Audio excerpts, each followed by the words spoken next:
चंद्रमा उसी जल में प्रतिबिंबित होता है जो जल शांत है। फिर यही तो समस्या होती है मन की। मन कभी भी शांत नहीं हो पाता। जहां शांति नहीं वहां कुछ भी नहीं रुकता। समुद्र की लहरों की भांति विचारों का उपद्रव मन को निरंतर स्थिर रखता। कुछ भी सुनने और समझने के लिए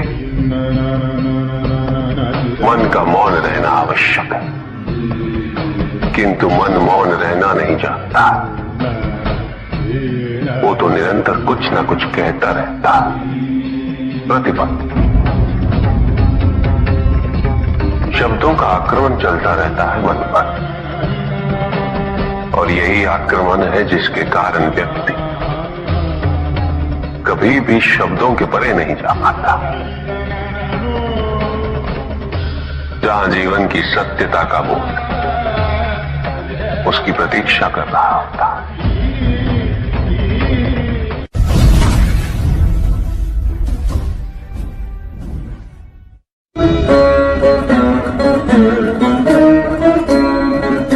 मैं वो हूं जो नहीं है,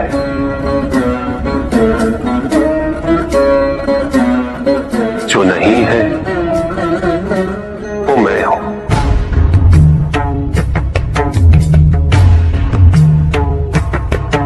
चिरकाल तक सभी को यह स्मरण रहे, जब आप में श्वास है तो मैं आप में हूं।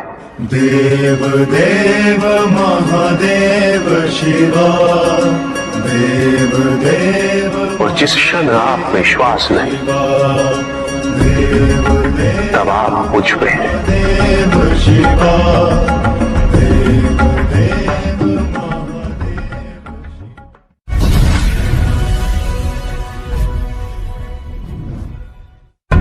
सत्य को जानने के लिए वन में जाना अनिवार्य नहीं है। अपने निजी, पारिवारिक और सामाजिक दायित्वों का परित्याग भी आवश्यक नहीं है। सत्य तो सदैव हमारे साथ है, हमारे सामने है, किंतु हम स्वयं धीरे धीरे उस पर अपने क्रोध, अपने अहम, भय, विचार और महत्वाकांक्षाओं जैसे कई आवरण चढ़ा देते हैं। सत्य हमसे नहीं, हम स्वयं सत्य से दूर हो जाते हैं।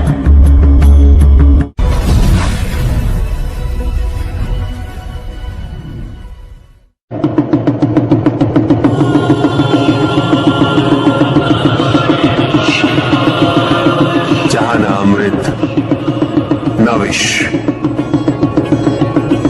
न सुख, न दुख,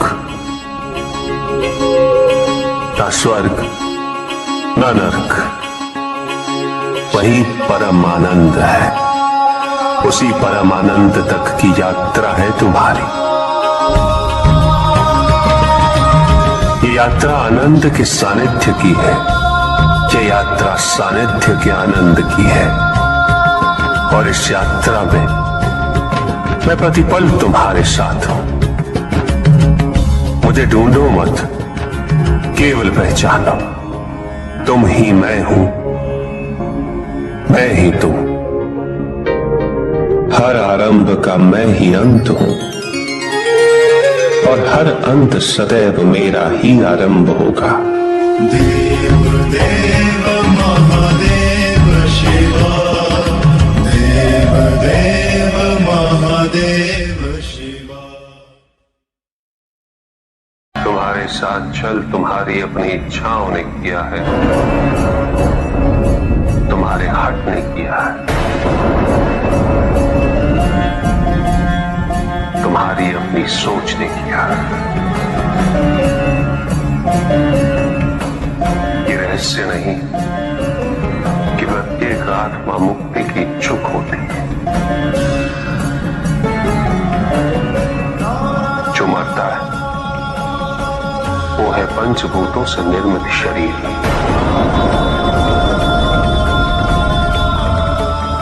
किंतु आत्मा तो अजर है, अमर है।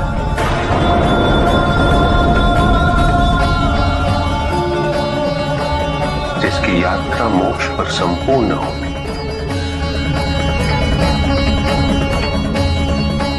जहां सांसारिक बंधनों से व्यक्ति मुक्त हो जाता है,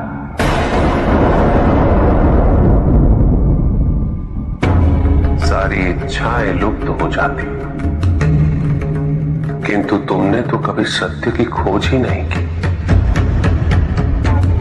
तुम तो सदैव उन तत्वों को ढूंढते रहे जो तुम्हारे अहंकार के पोषण हेतु आवश्यक थे।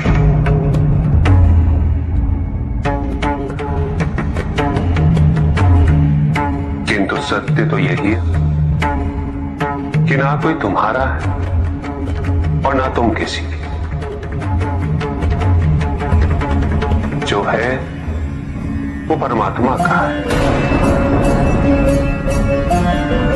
और जो नहीं वो भी परमात्मा का ही है। इस शरीर में तुम इस सत्य से अनभिज्ञ हो, किंतु इस शरीर के पूर्व तुम्हें इस सत्य का बोध था, और इस शरीर के पश्चात भी रहेगा। प्रश्न ये है कि क्या तुम इस सत्य को अभी स्वीकार करना चाहते हो? यदि करते हो तो परिवर्तन का मार्ग स्वतः प्रदर्शित हो जाएगा। आजीवन तुम प्रत्यक्ष को सत्य मानते रहे, परोक्ष सदैव महत्वहीन रहा। तुम्हारे पास यही अवसर है उस भूल को सुधारने का। भक्ति हेतु यदि कुछ अनिवार्य है तो केवल भक्ति ही।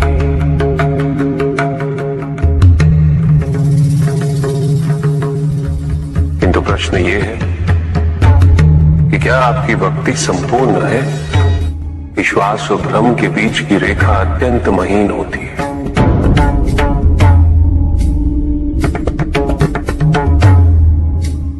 असंख्य व्यक्ति ये नहीं समझ पाते कि उनका विश्वास विश्वास है या भ्रम।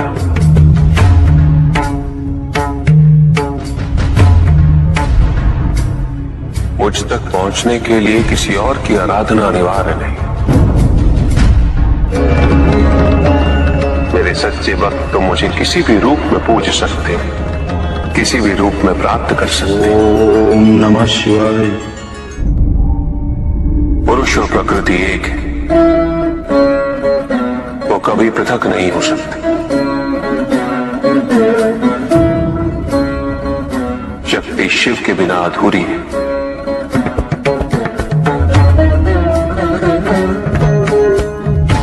और शिव तो शक्ति के बिना शव के समान है।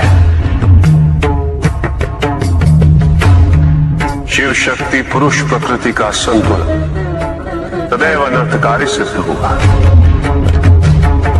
शरीर में यदि स्त्री तत्वों की ऊर्जा नहीं तो शरीर निर्जीव नहीं।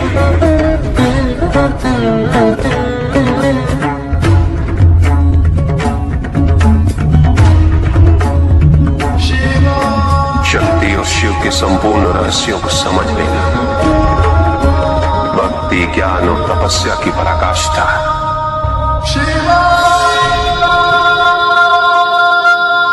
जब ज्ञान के लिए शब्द पर्याप्त बना, उदाहरण प्रस्तुत करना अनिवार्य हो जाता है।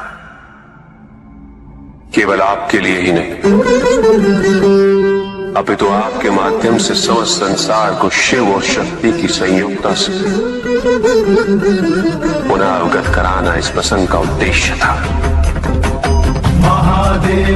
जो पूर्ण होगा। महादेव महादेव।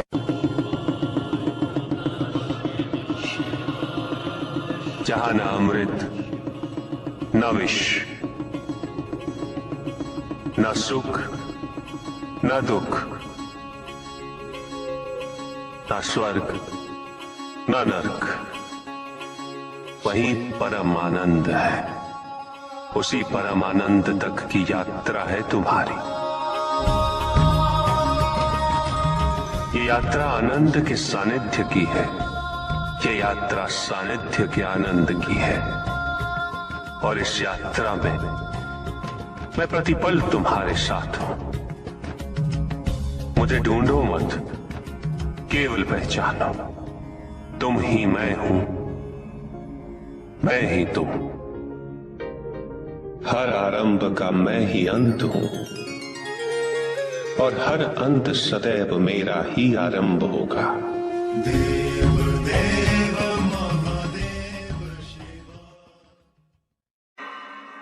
पंडित महोदय को अपने अंतिम उत्तर का तात्पर्य बताओ।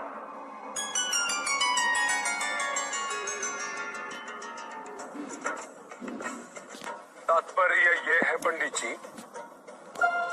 इस जगत में 1 गुण, 2 गुण, 3 गुण, 5 गुण, ये सारे आरोपण मानव का मस्तिष्क करता है।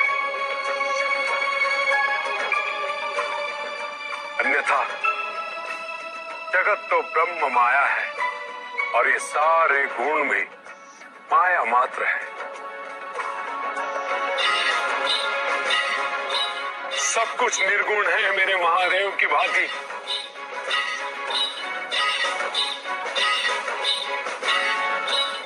और गुण तो मात्र लीला का नाम है। साधु साधु साधु साधु। किंतु प्रभु, ऐसा कोई ज्ञान तो इस संसार में है ही नहीं। वेद तो ईश्वर की आराधना, व्रत, तप, ज्ञान आदि क्रियाओं से करना सिखाता है। तो फिर निर्गुण वाली बात सत्य कैसे हो सकती है? वेद में ही सारा ज्ञान है पंडित महोदय। वेद का सही अर्थघटन करना इस समय संभव नहीं। अनंत शिव। प्रजापिता ने वेद के मंत्र दिए ताकि मनुष्य मात्र अपने गुणों के माध्यम से निर्गुण तक पहुंच सके।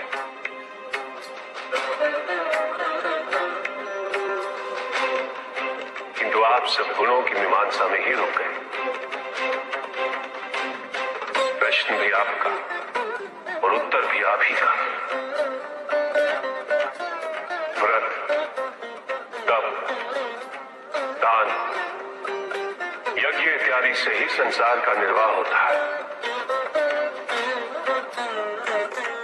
किंतु उसी वेद में ईश्वर प्राप्ति के लिए निर्गुण बनने का मार्ग छिपा हुआ है। उस ज्ञान को आप देख नहीं पाते पंडित महोदय। इसलिए अपने आप को देवताओं से अधिक ज्ञानी समझते।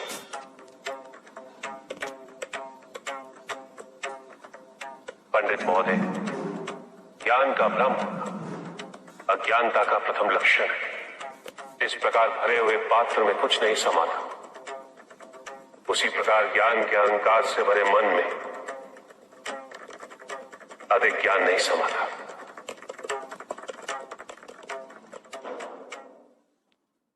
सकता हूं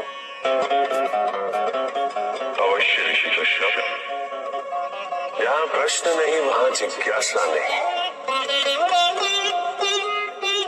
और जहां जिज्ञासा नहीं होती वहां ज्ञान की वृद्धि नहीं हो सकती। निसंकोच होकर पूछिए। प्रभु, आप तो कालोपरी हैं, सर्वज्ञ हैं, त्रिकालदर्शी हैं। चारों ओर ये जो अज्ञान का अंधकार फैल रहा है, उसमें ज्ञान का मूल अर्थ कहीं ना कहीं खोता जा रहा है। मेरा आपसे विनम्र निवेदन है प्रभु, किसी अन्य विषय पर चर्चा आरंभ करने से पूर्व हमारे और इस समस्त संसार के कल्याण और मार्गदर्शन हेतु आप ज्ञान की मूल परिभाषा से एक बार हमें पुनः अवगत करवाएं। ज्ञान और अज्ञान की परिभाषा को स्पष्ट रूप से समझने के लिए ज्ञान की विशेषताओं का स्मरण करना आवश्यक है,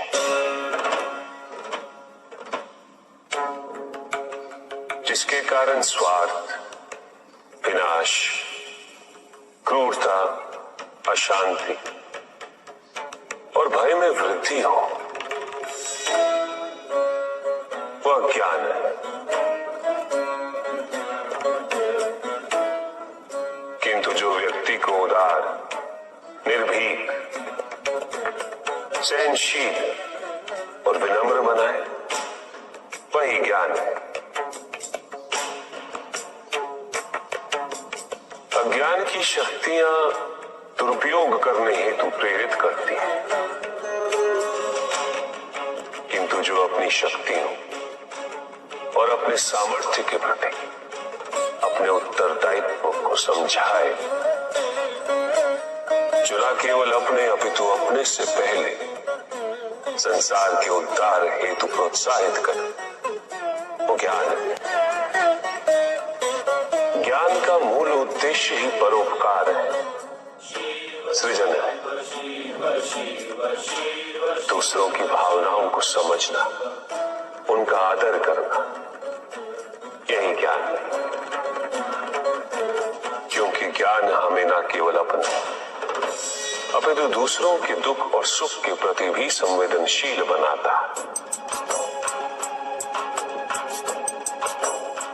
किंतु जो दूसरों की भावनाओं का अनादर करे, उसे ज्ञान की श्रेणी में कैसे रखा जा सकता है? अज्ञान के कारण व्यक्ति सांसारिकता में बंधता जाता है, वो माया में उलझता जाता है। अज्ञान परम सत्य से दूर ले जाने का माध्यम है, किंतु ज्ञान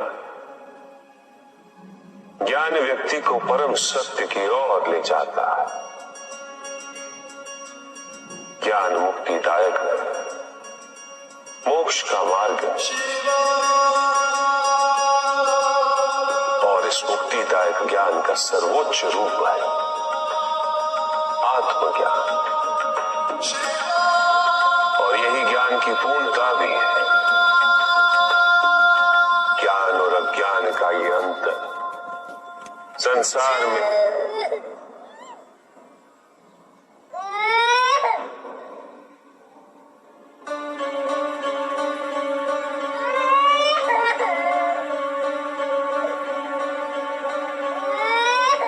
ऋषि कश्यप, ये तो किसी शिशु का क्रंदन है। विदर्भ देश के राजा और मेरे भक्त सत्यार्थ का पुत्र, चालू देश के राजा ने सत्यार्थ की हत्या कर दी।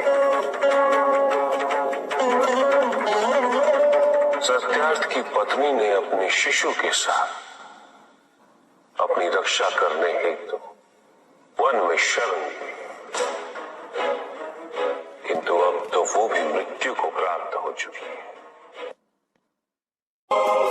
भक्ति का उचित मार्ग बताए हमें, ताकि मेरी भांति दूसरा कोई भूल ना करे। भक्ति मुक्ति का आधार है पुष्पदल, और मुक्ति तो केवल समर्पण से ही संभव होगी। और समर्पण के लिए पुष्प नहीं, स्वर्ण नहीं, आभूषण भी नहीं, रत्न नहीं, धन, विधि विधान नहीं, केवल अपने मन को अर्पित करना अनिवार्य है। जानना चाहते हो पुष्पधर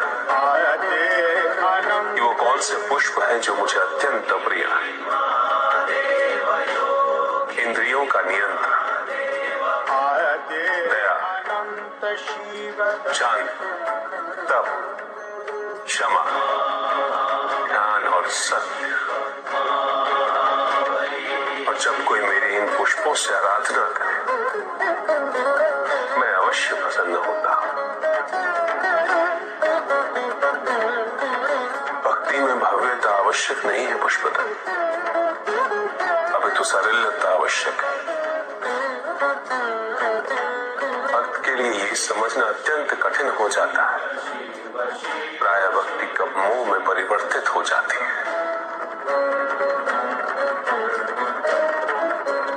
और ऐसे में पथ भ्रमित होना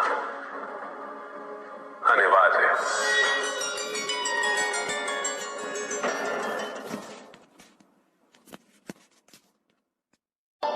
किंतु पिताजी, कुछ व्यक्ति अहिंसा का व्रत कर रहे हैं, किंतु अधिकांश व्यक्ति तो अस्त्र शस्त्रों से सुसज्जित होकर घूम रहे हैं। शरीर की रक्षा के लिए बड़े दुर्ग बनाए जा रहे हैं, कवच बनाए जा रहे हैं, क्योंकि उन्होंने स्वयं योग और शुभता के कवच का त्याग कर दिया पुत्र। क्योंकि अब शुभता उनके लिए जीवन को जीने का आधार नहीं रह गई, क्योंकि योग तो अब केवल उनके लिए एक कठिन सी साधना है। जो व्यक्ति, जो समाज योग से और साधना से जितना विमुख होगा, वो समाज आत्मरक्षा के लिए कवच, दुर्ग और अस्त्रों और शस्त्रों के निर्माण हेतु सदैव विवश होगा। व्यक्ति के अंतर मन से शुभता जितनी ही क्षीण होती जाएगी, योग की अग्नि जितनी कम होती जाएगी, उसके जीवन में अंधकार की अग्नि भी उतनी ही प्रचंड होती जाएगी। समाज में ऐसे अभिमानी और अहंकारी व्यक्तियों की संख्या सदैव बढ़ती रहेगी पुत्र। समाज में उतनी ही तीव्रता से युद्ध और अस्त्रों के अनुनाद की दिशा में अग्रसर होगा। किंतु पिताजी, जो समाज योग शुभता से विमुख होता जा रहा है, उन्हें कैसे लौटाया जाए? प्रयत्न चाहे एकमात्र किसी के भी धरातल पे चले। जब तक सृष्टि के किसी भी अंश, जब तक एक प्राणी की शुभता और योग के द्वारा इस समाज को संचालित करने के लिए प्रयत्नशील रहेगा, जब तक वो शुभता और योग को केवल शोभा की वस्तु नहीं समझेगा, तब तक सृष्टि में शुभता की पराजय असंभव है पुत्र। तब तक योग, बल और शुभता का समापन नहीं हुआ। परिस्थितियां कैसी भी विकट हो पुत्र, अहंकार के अंधकार का आवरण चाहे कितना भी घना, आध्यात्म योग और शुभता का एक लघु दीपक भी सदैव उस पर विजयी होता रहेगा। मेरा ये कथन सदैव स्मरण रखना पुत्र। मन के हारने से हार और मन की जीत में ही जीत होती है। अपने मन से शुभता और योग को तुम कभी भी विस्थापित नहीं होने देना।